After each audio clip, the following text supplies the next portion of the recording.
সুপ্রিয় দর্শক আসসালামু আলাইকুম। দেশ ও প্রবাসে যে যেখানে আছেন আপনাদের প্রত্যেককে শুভেচ্ছা জানাচ্ছে। আজকে নতুন একটি প্রতিবেদন দেখতেই পাচ্ছেন আমার সামনে একটি আপু আসছে। আসলে আপুর জীবনে কি হয়েছে চলুন কথা বলে জানার চেষ্টা করি। আপু আসসালামু আলাইকুম। আপনার নাম কি? প্রিয়া। আপু কেমন আছেন আপনি?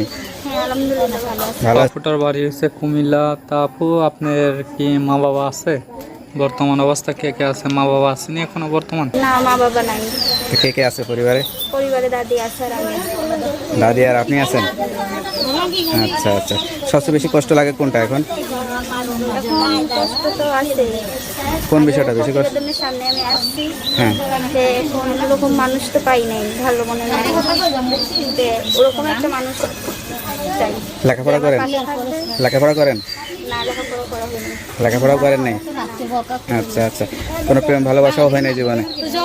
ভালোবাসা হয়েছে, কিন্তু থাকে নাই, চলেই গেছে। আর কি সেরকম ভাবে পাশে দাঁড়াই নাই। এখন পরিবার থেকে কি একটা মনের মতো মানুষকে দেখতে পারতেছে না কেউ? পরিবার থেকে দাদি আছে, দাদি একটা বুড়া মানুষ এভাবে করিস না। বুড়া মা? আমি কাজ কম করে দাদিকে চলাই। আচ্ছা আচ্ছা। তো বুড়া মানুষ চাচ্ছেন কেন? বুড়া মানুষ বিয়ে করতে চান? না, ওই কথা বলে নাই। বুড়া হলে এখন ভালো মনের মানুষ চাই। আপনার মনটা ভালো তো? আমার মন ভালো। মনটা ভালো আসলে কি টাকা পয়সা দিলে হয় নাকি কেমনে মনটা ভালো বোঝা যায়? না, টাকা পয়সা না, যে পাশে থাকবো আমার আর কি, আমার দায়িত্ব নিতে পারবো সেরকম একটা মানুষ চাই। আচ্ছা আচ্ছা। যা বলতেছেন সত্য বলতেছেন তো? হ্যাঁ, সত্য বলতেছি।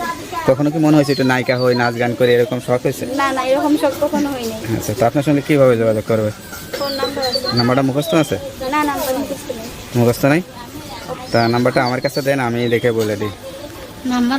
হ্যালো ভিউয়ার, শুনতে পারলেন এক অসহায় গরিব পরিবারের একটি মেয়ের জীবনের গল্প। সত্যিকার একটা জীবন সঙ্গী চাই। দেখতেই পাচ্ছেন সুন্দর দেখতে। আসলে কেউ যদি তার কথা শুনে ভালো লাগে বা যোগাযোগ করতে চান অবশ্যই এই নাম্বারে